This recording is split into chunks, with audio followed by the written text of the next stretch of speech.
Catherine మరియు ఒకానొక సమయంలో మనం కూర్చున్న ప్రదేశానికి దూరంగా ఉన్న ఒక రాజ్యంలో ఒక యువరాణి నివసించేవారు. యువరాణి క్యాథరిన్. ఆమె రోజంతా చదువుతుంది. ఆమె గురించి నాకు ఏమీ తెలీదు. ఒక అద్దాల యువరాణి. నా యువరాణి కాదు కాదు. వద్దు.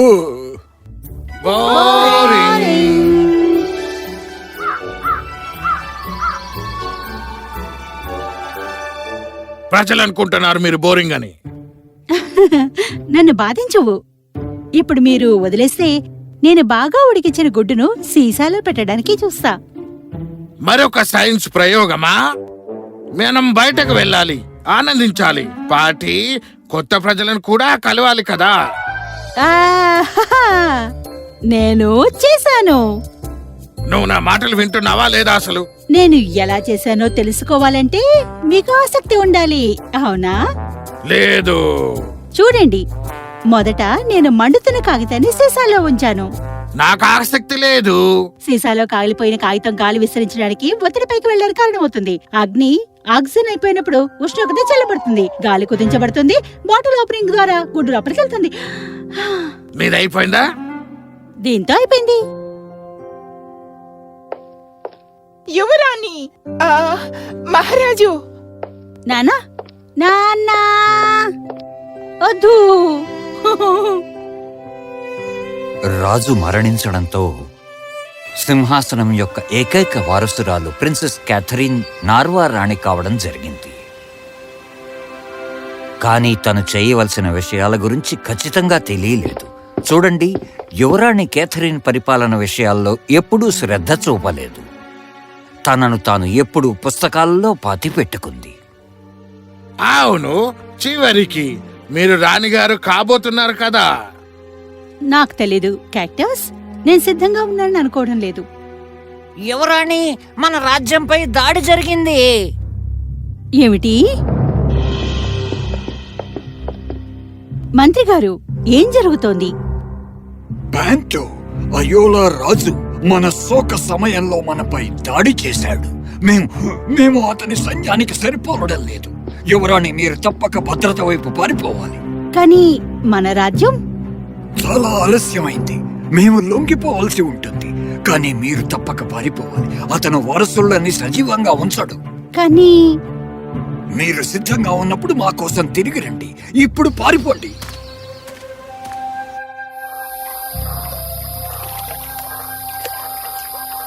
మనం ఇప్పుడు రాజ్యానికి దూరంగా ఉన్నాము. మేము సురక్షితంగా ఉన్నాము. ఇక్కడ కూర్చో, ఆ ప్రాంతాన్ని సర్వే చేసి కొంత ఆహారాన్ని తీసుకొస్తా. క్యాక్టస్ వెళ్లిపోవడంతో క్యాథరిన్ సరస్సు దగ్గర కూర్చుని తీవ్రంగా బాధపడింది.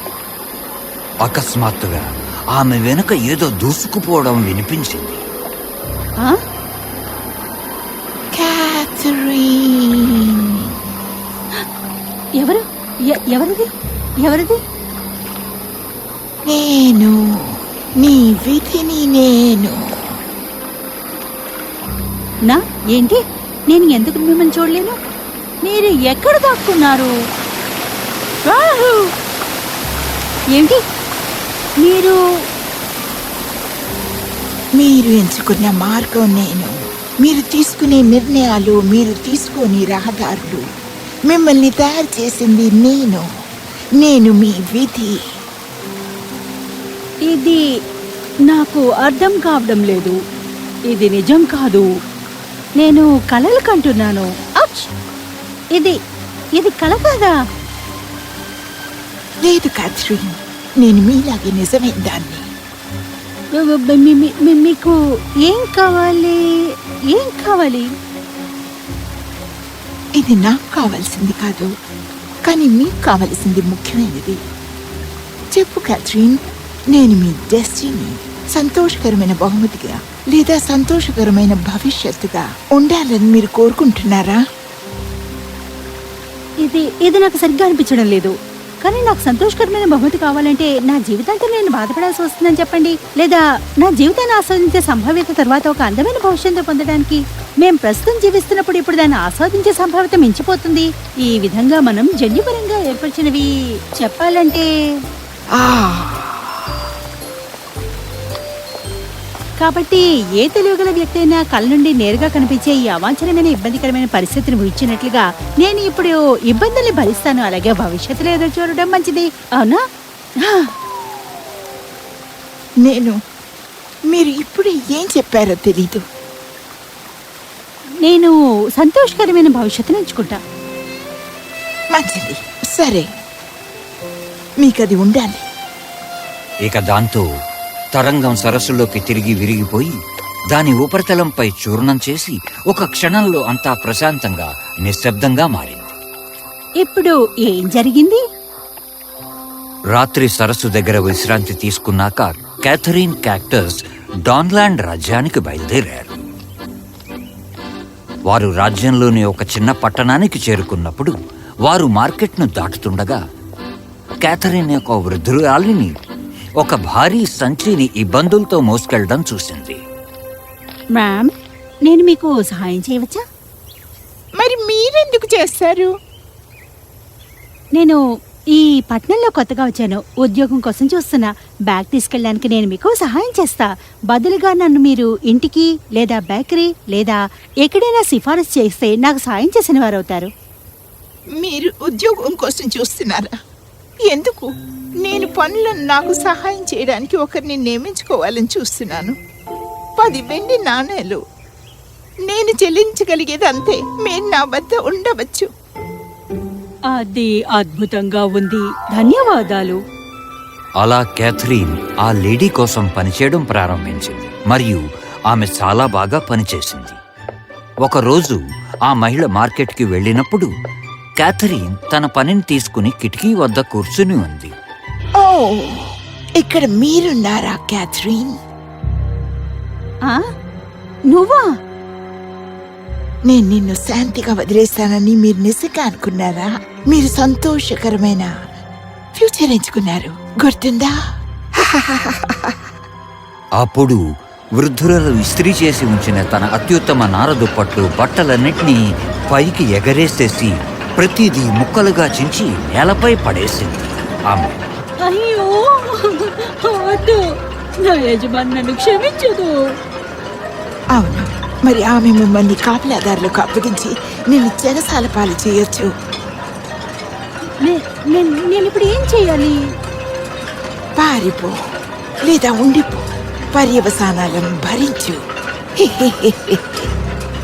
క్యాథరిన్ ఒక్క క్షణం ఆలోచించి నెమ్మదిగా లేచి తలుపు దగ్గరకు పరిగెత్తి దానిని తెరిచి ఆపై పారిపోయింది. క్యాక్టస్, త్వరగా!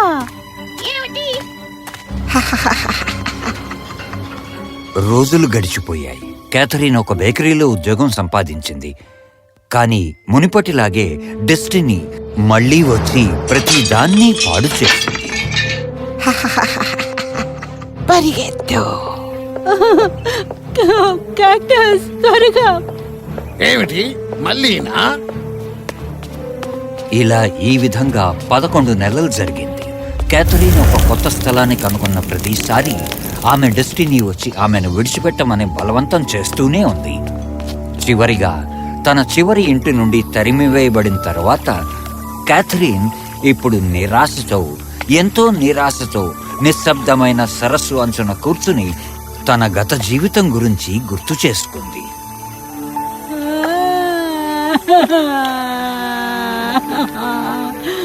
మీరు దేని గురించి పారిపోతున్నారో నాకు తెలియదు, కానీ తెలిసిన క్యాథరిన్ గురించి తానే చెప్పుకున్నట్టు బోరింగ్, ఇతర దయనీయమైన విషయాలు కాదు. కానీ అసలు ఆమె సరదాగా కూడా ఉండదు, తెలుసా నీకు? నువ్వు చెప్పింది నిజమే క్యాక్టస్. నేనిక్కడ కూర్చుని నా విధి గురించి ఏడవను. నేనిక్కడ కూర్చుని నా సొంత విధిని ఏర్పరచుకుంటా. దానికి అర్థం ఏమైనా కానీ క్యాథరిన్ డాన్లాండ్ రాజధానికి వెళ్ళింది. ఆమె అక్కడి రాజును కలిసి అతని సహాయం కోరగలదని ఆశతోటి.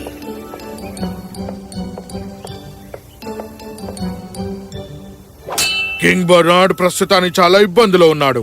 రైతుల కష్టాలను పరిష్కారం చేయగల వ్యక్తి తప్ప ఆయన్ని ఇతరులు ఎవరు కలవడానికి ఇప్పుడు వీల్లేదు అసలు. సరేనా? రైతుల కష్టాలకు పరిష్కారమా? ఇది ఒక చిక్కు ప్రశ్న. ఎవరైతే దాన్ని పరిష్కరించగలరో బంగారు నాణేలతో వర్షం పడుతుందని యువరాజు చెప్పారు. మీరు చూడండి, అతని డెస్టినీ స్పష్టంగా దాన్ని ఇతడికి చూపించి అతను దానిని పరిష్కరించగలిగితే అతను తన కలలోని స్త్రీని కనుగొంటాడని చెప్పారు. చిక్కు ప్రశ్న గురించి చెప్పు. చాలా బాగుంది. మార్కెట్ నుండి ఒక నక్క, కోడి ఇంకా మొక్కజొన్న సంచిని కొన్న తర్వాత ఒక రైతు తన పడవ వద్దకు తిరిగి వచ్చినప్పుడు అతను ఒక సమస్యని కలిగి ఉన్నాడని తెలుసుకుంటాడు. తను ఒక సమయంలో తన చిన్న పడవలో ఒక వస్తువును మాత్రమే తీసుకొచ్చేవాడు. లేకపోతే అతను ప్రమాదంలో పడతాడు. అతను నక్కను కోడితో ఒంటరిగా వదిలి వెళ్ళలేడు, ఎందుకంటే నక్క కోడిని తింటుంది. ఇంకా మొక్కజొన్నతో ఒంటరిగా కోడిని వదిలి వెళ్ళలేడు, ఎందుకంటే కోడి మొక్కజొన్న తింటుంది. రైతు 3 వస్తువులతో విజయవంతంగా నదిని దాటి ఎలా రాగలదో చెప్పు. దాన్ని పరిష్కరించగలను. సరే చూడండి, మీరు నన్ను రాజు ముందుకు తీసుకెళ్తే నేను దాన్ని పరిష్కరిస్తాను. నా దగ్గర బంగారం రాగానే దాన్ని మీకు నేను ఇస్తాను. క్యాథరీన్ను న్యాయస్థానానికి తీసుకువెళ్లారు. అక్కడ బెర్నార్డ్ రాజు సమాధానం వినడానికి ఆసక్తిగా కూర్చున్నాడు. మీరు రైతు సమస్యలను పరిష్కరించగలరని అనుకుంటున్నారా? అవును, ఇది చాలా సులభం. నేను వింటున్నాను. ముందు రైతు తప్పనిసరిగా కోడిని నదికి తీసుకెళ్లి నక్క మరియు మొక్కజొన్నలా ఒంటరిగా అవతలేపు వదిలేస్తాడు. అప్పుడు రైతు తిరిగి వెళ్లి నక్కని పొందుతాడు. నక్కని నది దాటించేటప్పుడు నక్కను కోడితో ఒంటరిగా వదిలేయడానికి బదులుగా అతను కోడిని తిరిగి ఒడ్డు వైపుకు తీసుకెళ్తాడు. తర్వాత మొక్కజొన్న కోసం కోడిని వదిలిపెట్టి దాన్ని అవతల వైపుకు తెచ్చి నక్కని మొక్కజొన్నను ఒంటరిగా వదిలేస్తాడు. చివరిగా అతను కోడిని తీసుకెళ్ళడానికి తిరిగి వెళ్తాడు. ఏదో తినకుండా 3 వస్తువుల్ని నదికి అవతల వైపుకు తీసుకొస్తాడు. అద్భుతం. ఆమె దాన్ని పరిష్కరించింది. ఎలా చేశారు? నిజానికి నేను ప్యాలెస్ లో ఉన్నప్పుడు చాలా చిక్కు ప్రశ్నలు చదివాను. మీ ప్యాలెస్? క్యాథరీన్ తన గురించి, తన కష్టాల కథల గురించి రాజుకు చెప్పింది. మీరు నార్వా యువరాణి క్యాథరీనా? అవును మహారాజా, నా రాజ్యాన్ని పొందటానికి నాకు సహాయం చెయ్యండి. నేను ఎప్పటికీ కృతజ్ఞురాలుగా ఉంటాను. మీ సైన్యం ప్యాంటోను అతి సులువుగా ఓడించగలదు. దయచేసి నన్ను బెర్నార్డ్ అని పిలవండి. అవును, నేను మీకు సహాయం చేస్తాను. మరుసటి రోజు ఉదయాన్నే నార్వా రాజ్యం గాఢమైన నిద్రలో ఉన్నప్పుడు కింగ్ బెర్నార్డ్ ప్రిన్సెస్ క్యాథరీన్తో కలిసి నార్వాపై దాడి చేసి ప్యాలెస్ను స్వాధీనం చేసుకున్నాడు. కింగ్ ప్యాంటోను అతని మంచం మీద నుండి బంధించి చెరసాలలో ఉంచారు. నార్వాకు మునుపటి సభికులు, సైనికులు, మంత్రులందరూ జైలు శిక్ష నుండి విడుదలయ్యారు. మీరు మా కోసం వచ్చారు యువరాణి, లేదా నేను ఒక మాట చెప్పనా రాణి? నన్ను క్షమించండి, నేను త్వరగా రాలేకపోయాను. నేను నా విధితో పోరాడుతూ ఉండిపోయాను. యువరాణి క్యాథరీన్ తిరిగి వచ్చిన వార్త చూసి మొత్తం రాజ్యం సంతోషించింది. ఆమెకు రాణిగా పట్టాభిషేకం జరిగింది.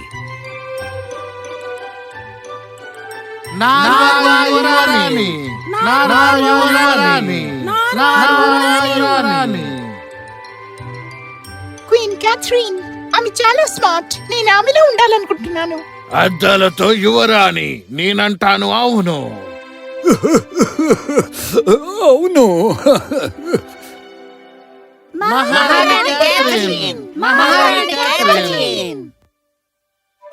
క్యాథరీన్ దయగల నాయకురాలిగా మారింది. నార్వా అందరికీ నచ్చింది.